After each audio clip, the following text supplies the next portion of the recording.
Good afternoon. This is Veterans Talk. It ain't nothing but a thing, but it's a thing we want you to tune into every Saturday afternoon. I'm Elsa McGee, your host, and I'm here with my partner in crime, Tony. How you doing, brother? I'm doing good, doing real good. Man, I'm going to tell you, boy, this is the last show of 2023, and I just want to go out grateful, Tony, to you, to all the other sisters and brothers, veterans that have co-hosted the show, have helped us build the show, and all the guests. We had some pretty interesting guests this year. We've done some really good stuff with the show, but more than that, we've done some good stuff with the city of Atlanta. Exactly. We've done some good stuff with Fulton County. Now we want to do some good stuff with the community for 2024. Mm-hmm. We want to really get the community and all of what we have been laboring to do. Because I think they're going to be pretty, everybody that we've contact with, everybody that know what we've been doing, been pretty impressed and been very supportive. We have not had anybody that wasn't supportive of what we've been doing. And we've been connecting government to veterans, the plight of veterans. We've been doing that. Yeah. And I'm so grateful that we've been able to do that. Because, see, the only way we're going to get change in this country is to use the entity that was designed to make the changes for us. Mm-hmm. And that's the governments on every level. Exactly, yeah. I wish a lot of times when we've been working, Tony, and I know both of us had the opportunity to know Albert E. Lyve, a veteran, a Navy veteran, that taught me so much about the electoral process, man. I can't never forget this brother and what he showed me by just following him around this city, working with him as he worked the community. And with that, coming out that with Reverend Love, and then we had Dr. Carver was an advocate and a teacher. And both of these brothers came out of Concerned Black Clergy. Mm-hmm. So I want to say thank you, Concerned Black Clergy, man, for allowing me and Tony to lead your Veteran Affairs Committee. And, I'm so thankful to everybody that we have come in contact with over this year with this show. This show have made a tremendous difference because it gave people an opportunity to be connected together. We've had Joanne, our director of the Sons of Atlanta Task Force, doing stuff at Club E. We just had so much to be thankful for. Yeah, we didn't accomplish everything we wanted to get done, but we laid some mighty roads. Yes. We made some mighty inroads. And I'm hoping that 2023 will solidify veterans in the community as an asset. See, one of the things that bothered me over the years is that we only looked at, the attention has been on homeless veterans, right? And they need attention. But that attention have given the community the impression that you don't have veterans in the community right now that are functional, productive, supportive members of the community, doing great stuff in the community. So we want to highlight those veterans that's doing that, and just ask them to join us because, see, I believe, Tony, that we are that one entity in our community that can get through this toxic politics that we see that's confusing and frustrating and alienating people in the community. Yep. We have to, and I'm just thankful. I'm thankful to Valerie Belt Jones and Crystal, and all the young ladies that come on the show. Cleta Winslow, and people that came. Especially her. Yeah, especially her coming on the show, becoming involved with us and supporting us as we built. I want to say that we built the Sons of Atlanta Vietnam War Memorial that's going to be in Piedmont Park in 2024. Yeah. Lord, thank you. That's all I can say. Thank y'all. Thank y'all. I'm so grateful that we have been able to do that, Tony, because you know, you used to say it was divinely inspired anyway. Yeah. So something happened in it. Yeah, the divine inspiration is becoming a reality. It is a reality, becoming a reality. And that just reinforces our belief in the power of religion. Yes. In this country. Listen, Tony, you know for a fact, brother. Yeah. I mean, being a man of God. When we was in the military, we pledged allegiance to the flag. We prayed too, first of all. Yes. Yeah. So I don't think a lot of people remember that, think about that. Yeah. We prayed all the time as soldiers, and I don't care whether you Marines, Army, Navy, Air Force, all of us. We was up under the same military code of conduct. Go ahead, Tony. You know, when you say that, especially those of you who went to war, you know, you realize that at that point, you were willing to sacrifice your life for your country. For your country.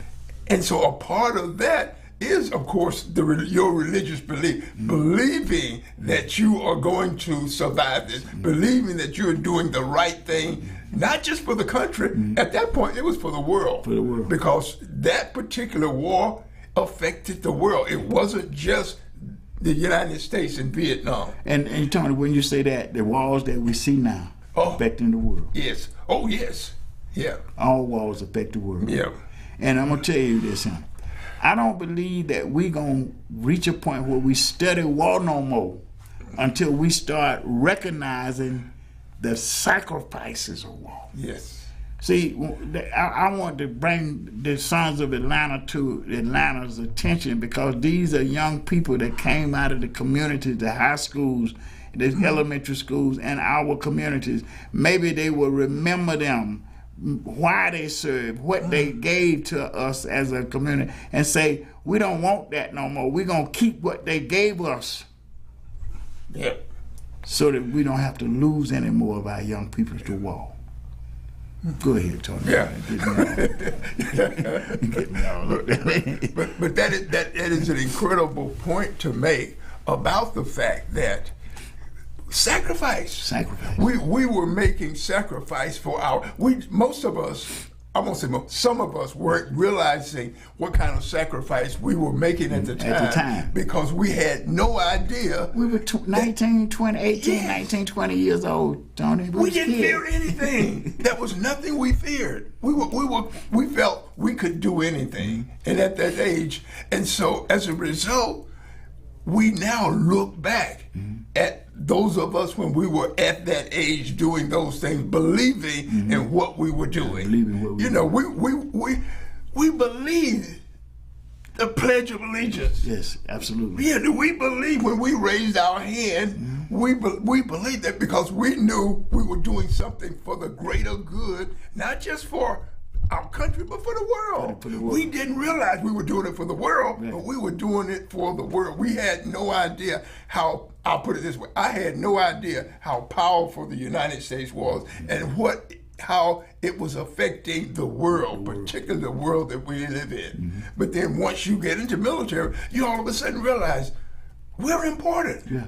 We make a difference. Yeah, we're going to make a difference, and we are making a difference. We had a difference, and we're still going to do. We're still going to do. It appears to be challenging now, but it's working. That system is working. And you know what, Tony? We got to keep it, and we got to keep reminding those of us who served and made these sacrifices. Some of us didn't come back home. Yes. Some of our friends, some of the people that we served with, came back home in a box with a flag on it. Yes. For this country, for this government, for this way of life. Every nation on this earth has a village in the USA. Every nation on the earth has a village in the USA. So that makes us a multicultural, a multinational, a multiracial society. Yes. And we are the most powerful country on planet Earth. But somebody wants to divide and conquer. Yes. They got us at each other by the manipulation of the institutions that's designed for all the people. Yes. The institutions that you're talking about is for the country, for the United States of America. And so as a citizen, we benefit from. Some of those benefits are being challenged now. Tony, listen, you just brought it out. The Constitution is plainly written. You can see what it says. The 14th Amendment is plainly written, and you can see what it says.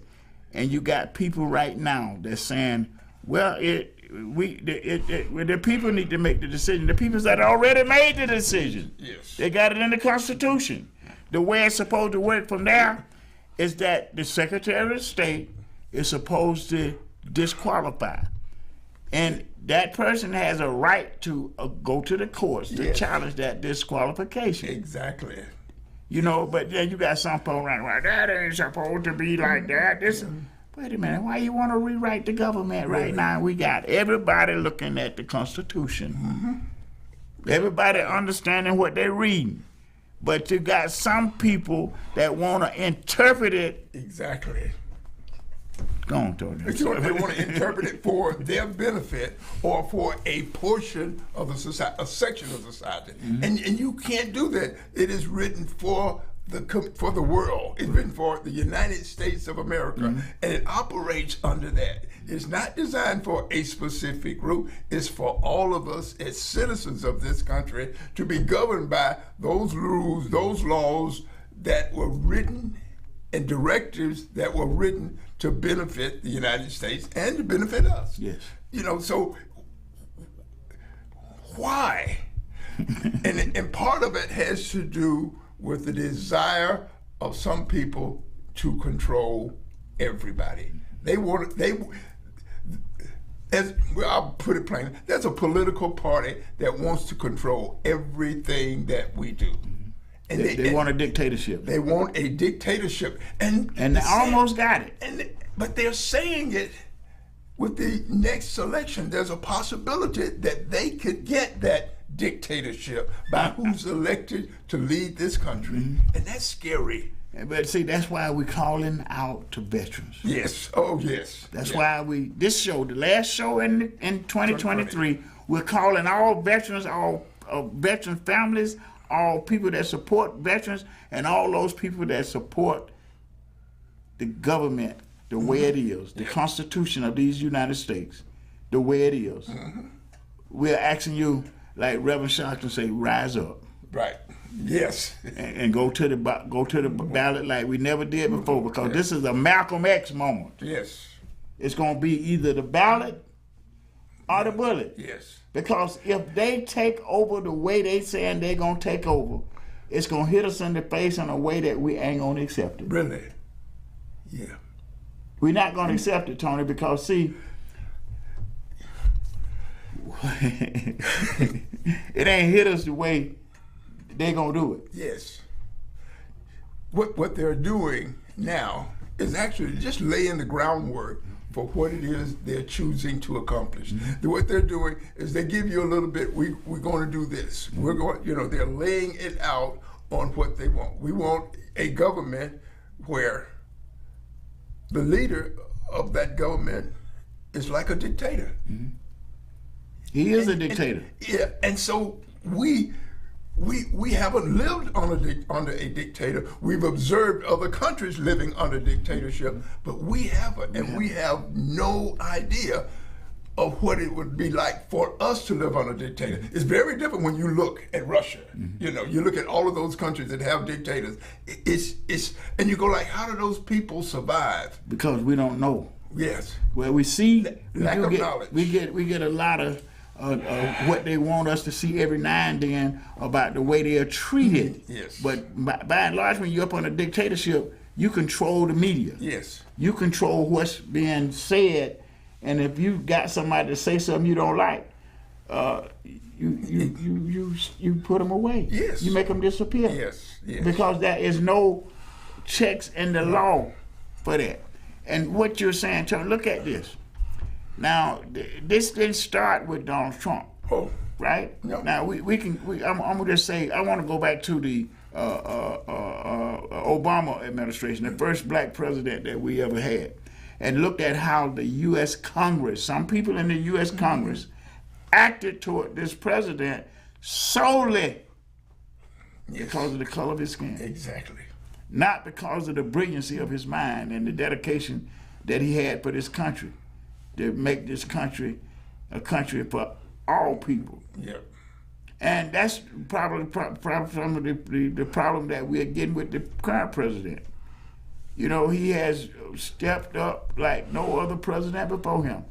The diversity in the Biden administration, brother, it looked like this country. Yes. Yep. It looked like this country. Everybody is represented as far as this president is concerned. Yep.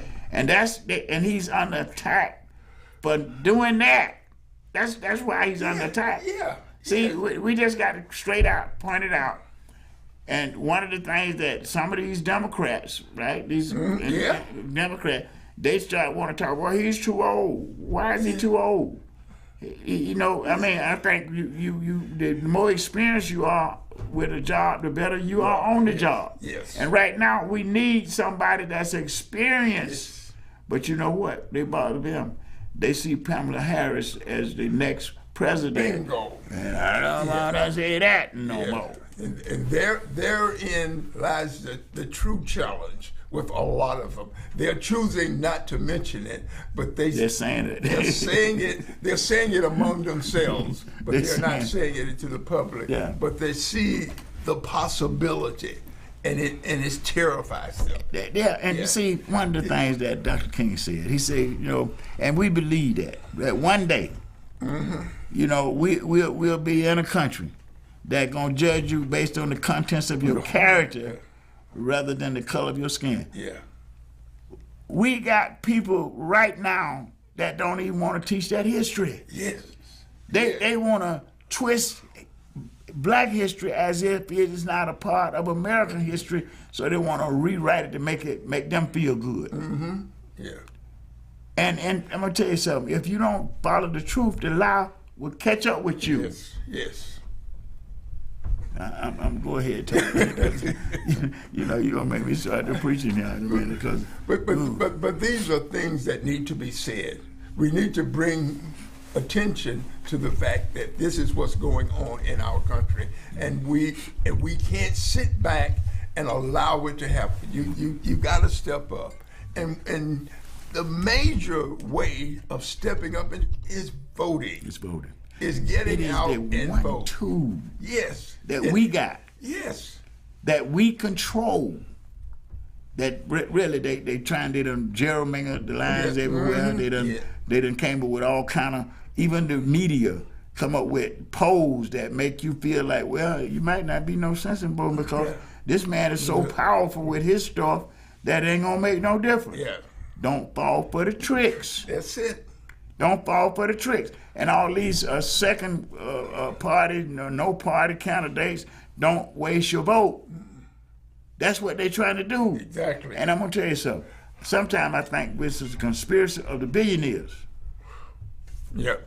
Because if you look at what happened this year with the economy, everybody was shaking because we was going to go into inflation, right? So the people went on strike for more money, right? Yeah. And the president, I was Commander-in-Chief Biden, yes. You know, and I'm proud to say that, stood with the workers. Yes. They got untraditional pay hikes. Yes.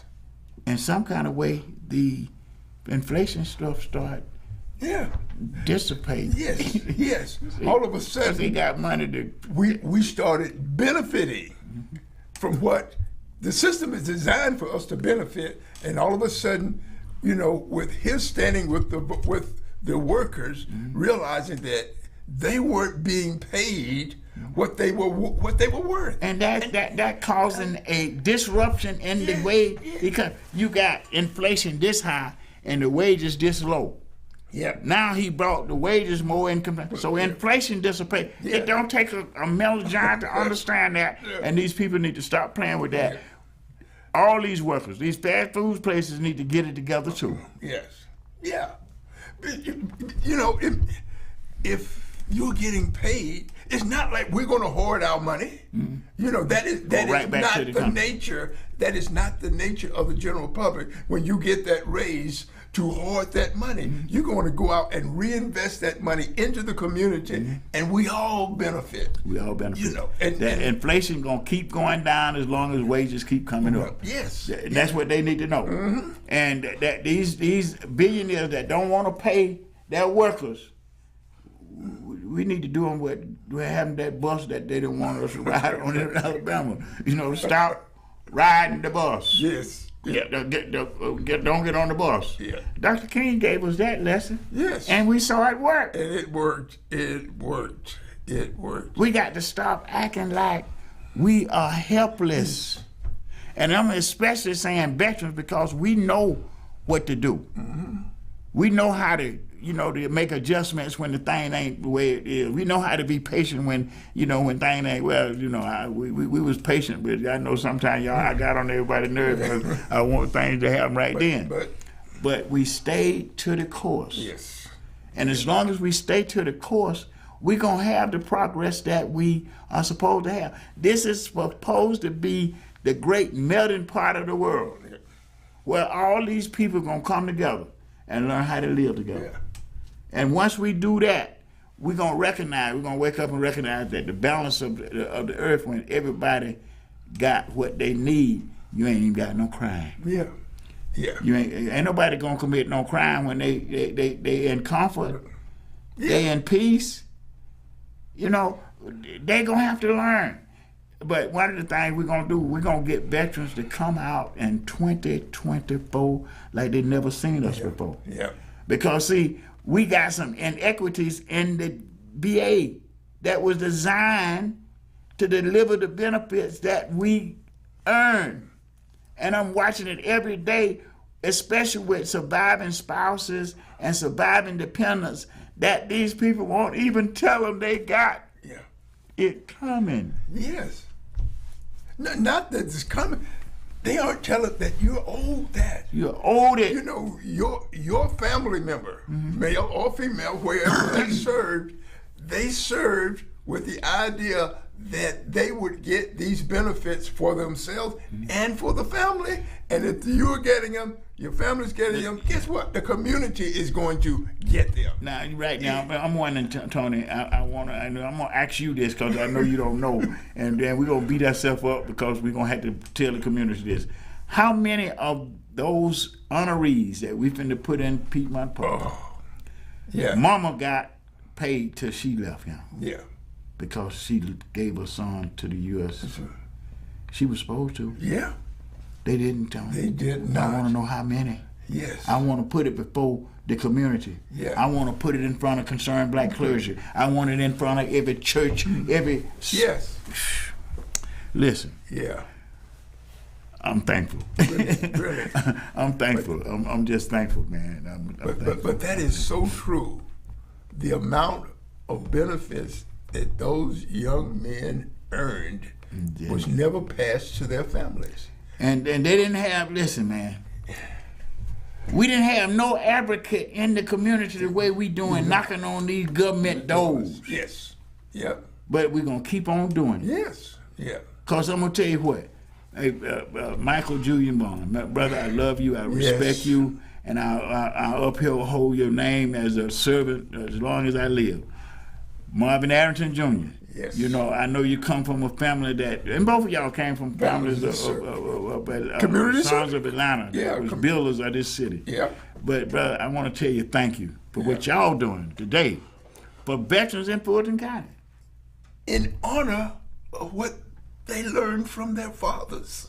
And honor what they learned from their fathers. See, that made it so good. Yes. They're sons of Atlanta. The sons of Atlanta doing things for the sons of Atlanta. And we're going to continue to do things for the sons of Atlanta. And then, and the daughters too. And the daughters, yeah. See, one of the things that I was talking with Glenda Smart today, you know, she's a daughter of Atlanta, that her brother is one of the honorees that we have. So this family have continued to make sacrifices and give to this country. That's what we want every veteran to understand. Are you going to let somebody take this away from you after all of this? Yeah. Well, I'll die before I do. Really? Really? I'll fall in combat. I'll die in combat. Yep. You know, it just ain't gonna, you know, it don't register with me to accept that. When I was in the boonies, I was on the killing field with them. Yes. And I know what they was there for. I know why they was there. And I know that a lot of them could have walked off from it, but they didn't because they loved this country. Yes. And they made the ultimate sacrifice for this country. And are we gonna just let it go? No, we can't do that. We just like in war, we had that fighting spirit, you know, in peace for the benefit of the veterans. We have that fighting spirit. We aren't going to not fight for the benefits of any veteran or any veteran's family. And any veteran's family. Yeah. And you know what, Tony? What makes me so proud, man? Every year, Washington High School got graduation. They got somebody leaving my school going into the U.S. military. Mm-hmm. They got some young person leaving my community going into the military. I want them to have a better life after the military than a lot of us. Yes. Because, you know, too many families have made sacrifices, and it seems in vain. Yep. But we want to say, but not. It's not. They're not in vain. It's not going to be in vain. Not going to be in vain. We're not going to just sit back and forget. Yeah. I can't forget Lewis's crazy laugh and, you know, pranks, the little thing we do. But I knew where his heart was. I knew what he loved. He loved Atlanta. You know, we used to walk downtown, man, and, you know, when he went to Vietnam, I went to his going to Vietnam party. He went to mine. You know, we left within 30 days of each other. He died in the same month that Dr. King did, April of 1968. His family never recognized him as, the community never recognized him as a hero like his family did, you know, because they lost their son, their child. Yeah. But now the community, a little late, but you know, it's gonna be there. His name gonna be in his hometown park. Yeah. You know, along with the other 200 plus young men that did the same thing. Mm-hmm. Yeah. Same thing. I'm talking about, and what this is though, Tony, more than anything, now it's gonna be built as a call to unity, because what happened? This memorial represent actually 9 cities, but it represents the whole of Fulton County that have never did anything together. Some of them left Atlanta because they didn't want to be in Atlanta. Yeah. But now we're gonna have them all in Piedmont Park together for one thing: to honor the sacrifices that their residents made. And I think that's gonna give us an opportunity to work together for in these communities where they come from, to improve the quality of life. Oh yes. Because that's what they would be doing. Trying to improve the quality of life of the people that they love, they came from. They would be in the community working. So we're gonna be in the communities working in that spirit. And we're gonna make a difference. We're gonna make sure that the community is not crime-ridden anymore. Yeah. That their families are not afraid to go to the store because we got automatic weapons in our community. They got to go. Yeah. We don't need them. And we don't need any politicians that's going to tell me that I got to be scared when my great-grandbabies go into school because somebody might come there with an automatic weapon. We got to go. Yes. That got to go. We don't need that. We got a lot of things in our community. If all the communities start working together the way they should work together, it's going to be peace and progress in every community. The things that we got to stop letting people make us afraid of each other. Yes. Yeah. You know, Just cause I can't hardly understand your language, I need to slow down and listen to you. You know, we're neighbors. Yeah. You know, and my religion, as a Christian, and as a Christian, you know, I believe that I need to love my neighbor as self. It didn't say whether they spoke Spanish or Portuguese or whatever. He said, love thy neighbor as they do thyself. And this is a country of freedom of religion. Just because you got a religion different from mine, I ain't got to be threatened. Yeah. I ain't got to be threatened. You got your religion, I can respect that. You know, we got people now, they trying to make this a religious thing. When neither religion is involved. What it is a bunch of people that's not practicing their religion. You know, and they want conflict. Yes. Yeah. So this is veterans talk, Tony. Yeah. That's all it is. It's veterans talking to veterans and the community about all things veterans. Next year, we're gonna be on the same platform. We're gonna be doing the same thing, but we're gonna try to be a little bit more organized and bringing stuff to you so that you can truly understand what we're talking about. We're gonna be talking more about VA in the news to make sure that all veterans understand what's really happening at the VA, why their claims are so slow and why you're getting so many unnecessary denials. You know, the one thing, they short on employees. Yeah. You know, they short staff. And they're hiring people that are untrained. And they putting them in a way where they're becoming adversaries to veterans. This is not an adversarial process. We need to address that. Veterans in the community, you know, we got to stop passing by homeless veterans.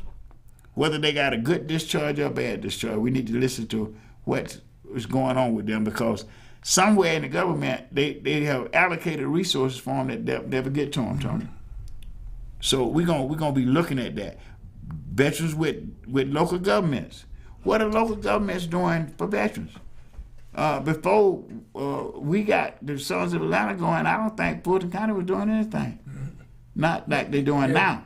Right. I don't think the city of Atlanta was doing anything like they're doing now.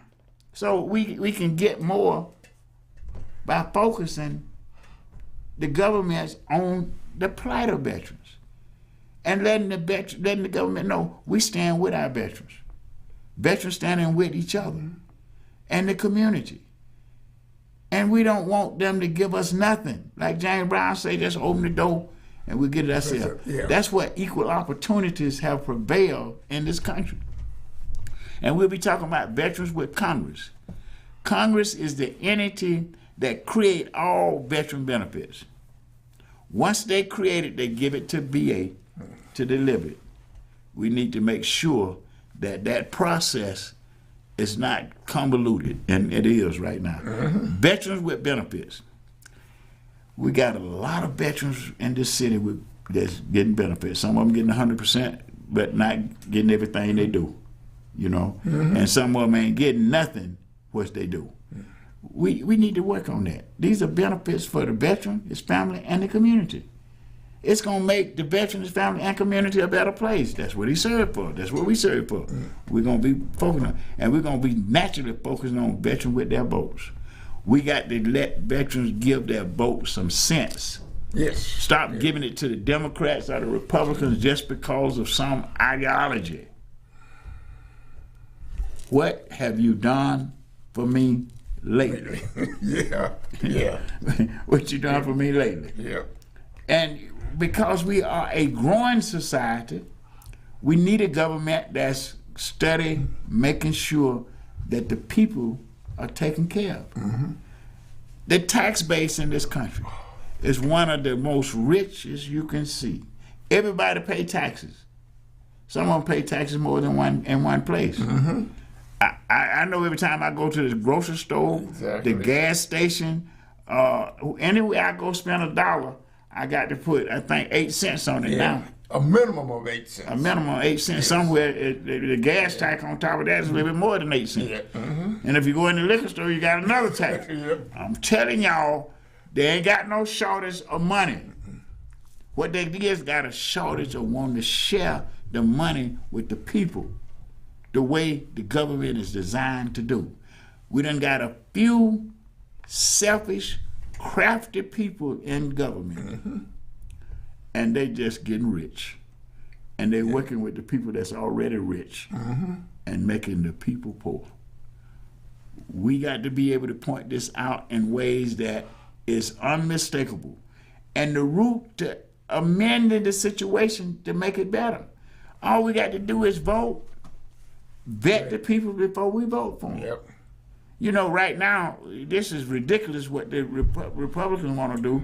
They got a person up there that have been lawless all of his life and got away with it because of his riches and being in the rich class.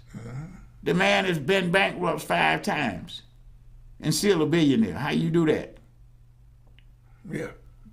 I'm asking you, how you do that? Really? I want to be able to do that too. No, I don't want to do that like that. But you think about it, and then he'll get up and tell you, well, shoot, I can shoot somebody down in the Main Street, I ain't going to jail. Yeah. And doing it. Yes. People died on January 6th when they attacked the Capitol. They didn't just get hurt. Some people died. And some were so traumatized they committed suicide. If you had been there and did that, you'd have been charged with murder. Yes. We want the laws of the country to be equally applied to everybody.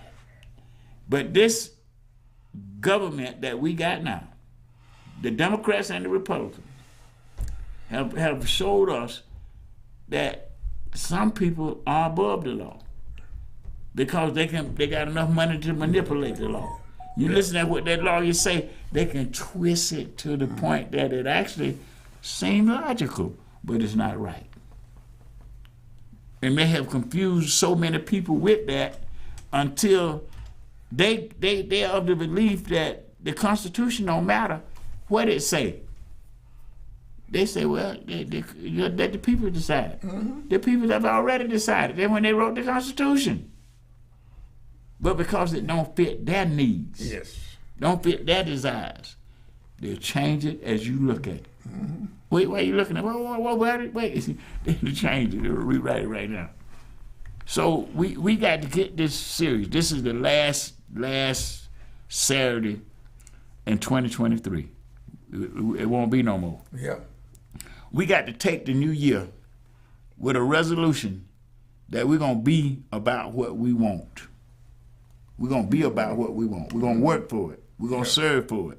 And we're going to advocate for it. Not in no violent way, but we're not going to let anybody be violent bullies toward us either. People need to understand that.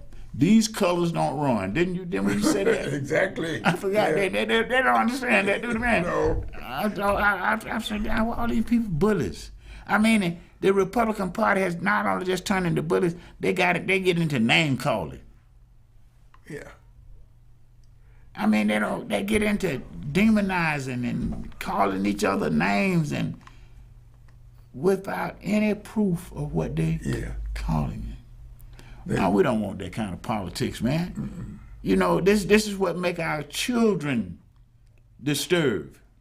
Because they see all this chaos and, well, they might as well do it too. You know, they feel like, well, they ain't got no respect for the law. I ain't gonna respect it either. And anybody asks me, I got a good lie to tell them. Yeah.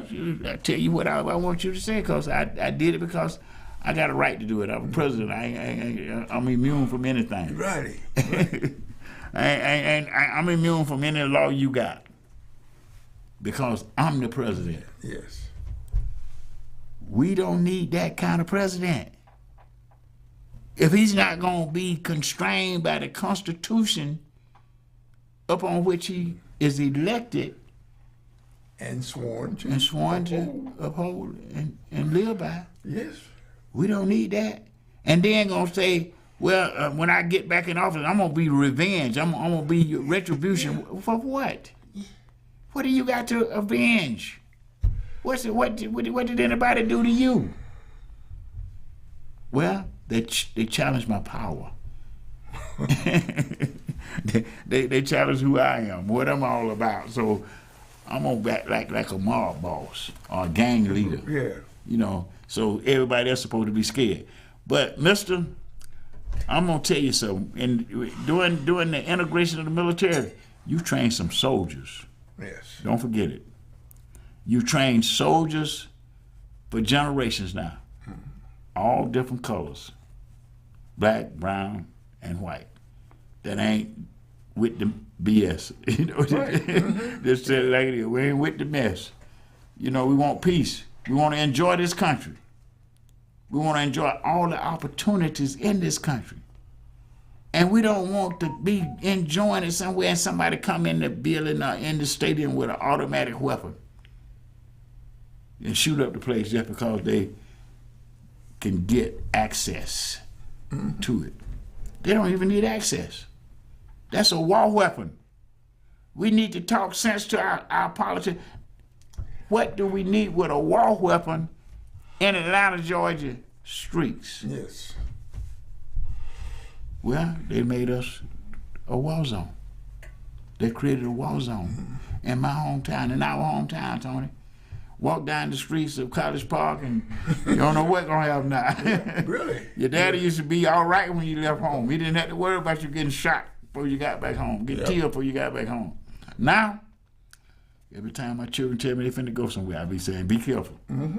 Keep your eyes open. You know, like they can see that mess. And they ain't gonna see it because they party, they free. Yes. They think this is a freedom that they can enjoy.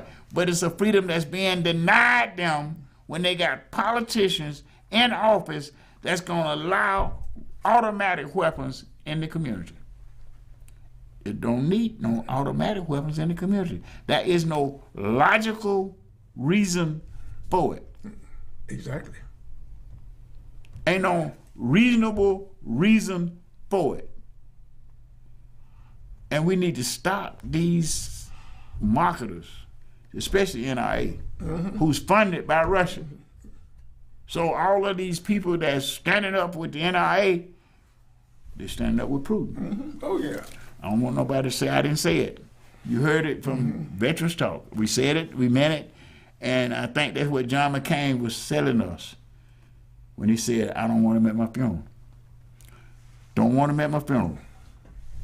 Now, every veteran should think about that. Yeah. That's deep. You know, I don't care what color your skin is, think about that. A veteran who was an outstanding military combat veteran, who was a prisoner of war, Yes. stood up for this country, came out and became a senator and pushed through laws that was for everybody. And the biggest problem with him and Trump was, well, Trump wanted to throw out the Affordable Care Act, and John McCain built. Yeah. So I ain't gonna do it because it's for the masses of For people. the masses. For the masses. Yes. For the masses. And he tried to go at John, but John wouldn't. They couldn't get John. Yeah. But so he started demonizing him and insulting his service. Yeah. And that insulted my service. Listen, bro. I don't think that we need to do anything but be reminding veterans in 2024 what we up against. And we need all veterans and families of veterans and friends of veterans and community that got the right set of mind to come on in 2024 and start voting on every level to get these people out of government that's call themselves mega, whatever that is.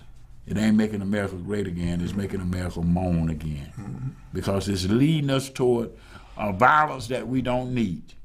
And it's gonna be a violence if they do it because we got too many people that's not gonna accept it. So why would you let them push this on us? It's the ballot or the bullet. Yep.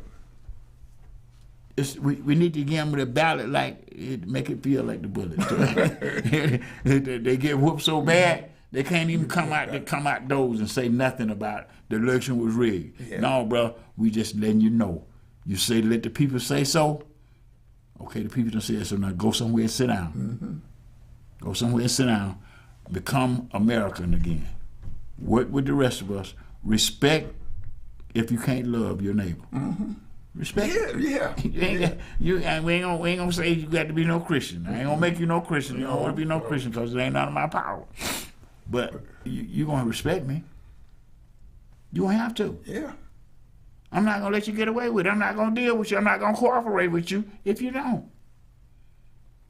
I'm gonna go to the poll. I'm gonna vote like I want you out of the government. And if you take it over and try to do what you say you're gonna do, and I know you're gonna try to do that, you got a problem. You got a problem. And it ain't no drive-by. I want you to know it's not gonna be a drive-by. It's gonna be a firefight. Because we don't need that, we don't want that, but we're not gonna let you think that you gonna just do that. And there's no consequences. You know, there are no consequences. I know it was time in this country where they used to go into black communities and massacre people. Yeah. And there was no consequences. But that's not today. Yes. It's not today. And we're not advocating violence. We're advocating peace. So don't bring violence to me. Because this is a generation that's not nonviolent. I'm sorry. No. They have weapons just like you. You're right. It's not that generation. Yep. And Dr. King brought nonviolence to the table because he knew that we didn't have the weaponry to defend ourselves. Mm-hmm. He knew it. And that was the best sense he made. Yes. He exposed them and brought them to reckoning. Now here they come back. You know, no, we that's a cell issue. We're citizens. We're part of the country. Get over it. Let's work together. Let's live together in peace, in harmony, and progress. We can do it. We just showed them how we do it in the military. Look at our U.S. military. Yeah. It's the most diverse, ethnic, culturally diverse entity in the world. Yeah. And the most effective. Them young folks are on the money, man. Yes. Yep. They're so beautiful, man. Like, you talking about looking at something beautiful and I'm in love with it. I love it. Yes. I like seeing it. So those people that think that we finna walk away from all that progress, no, I don't think so. We want you to rethink where you at. But more than that, we don't care what you think. What we want veterans to do, let's come on, man. Mm-hmm. Let's stop being laid back. Let's take our government back. We want people to serve in our government the way we served in the military. You know what you did. Mm-hmm. Yeah. You know what you did. You had a pledge. Listen, and you made another pledge I want you to remember, Bet. You say you would defend this democracy in this country against all enemies, foreign or domestic. Yes. That's what you pledged to do. Don't forget it. Yeah. Don't be a hypocrite. Let your word be your word. And the way we're going to defend it now is with the vote.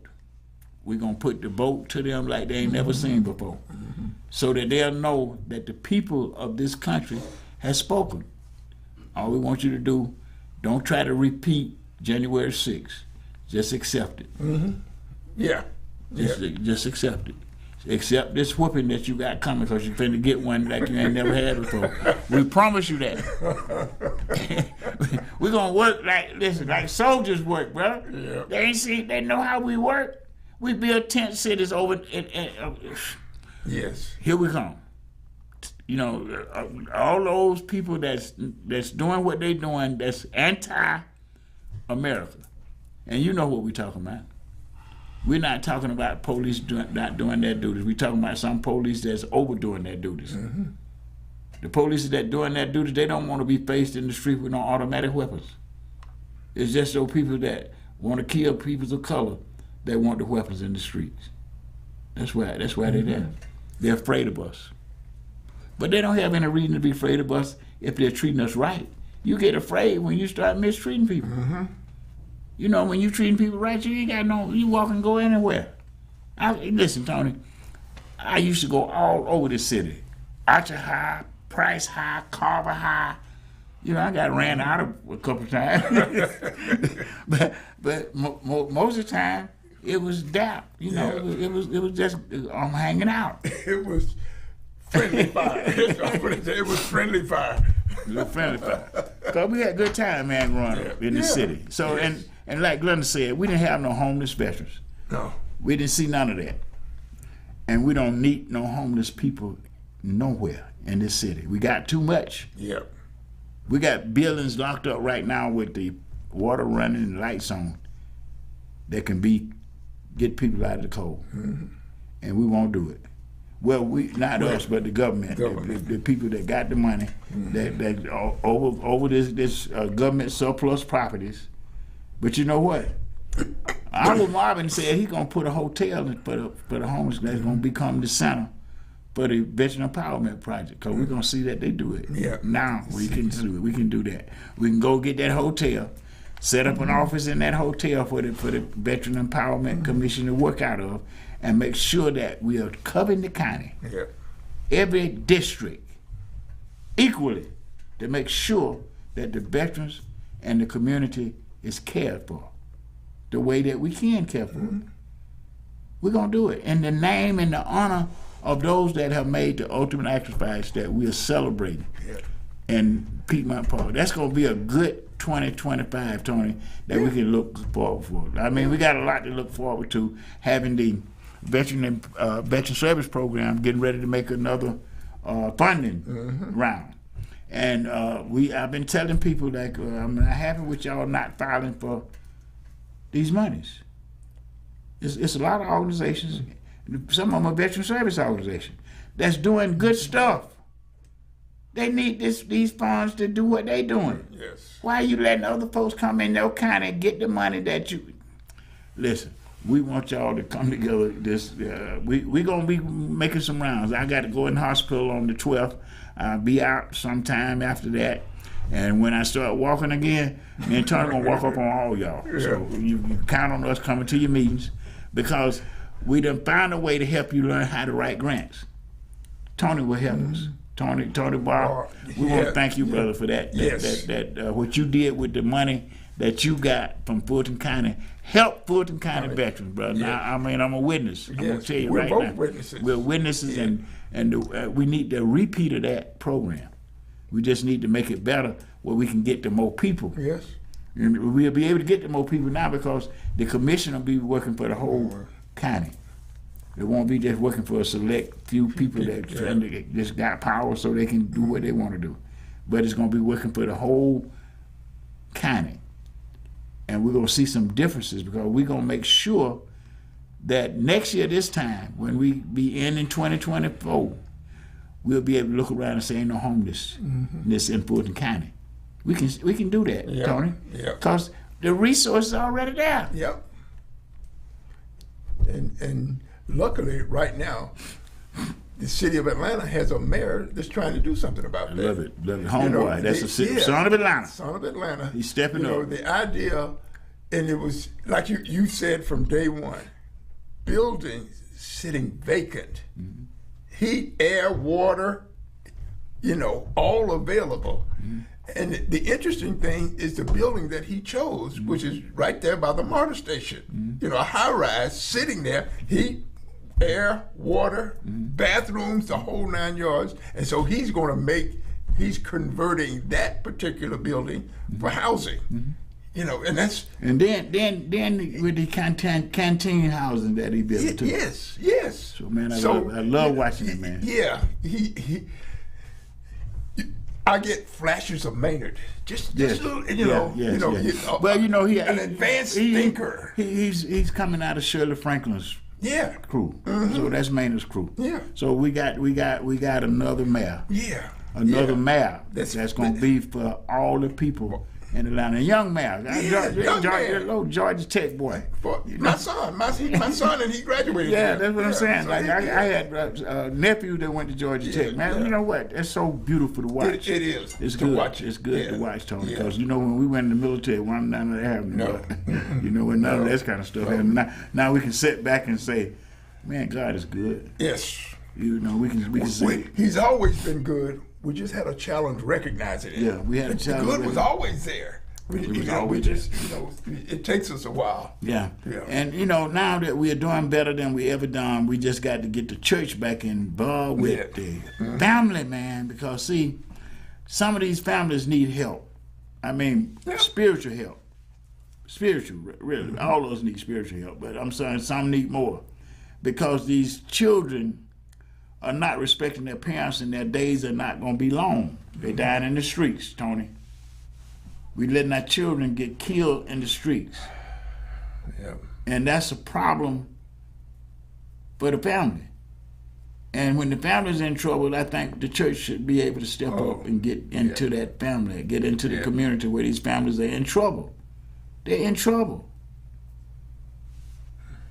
But God got us, and we just gonna keep moving and keep doing what we're doing. Trying to close us out, brother.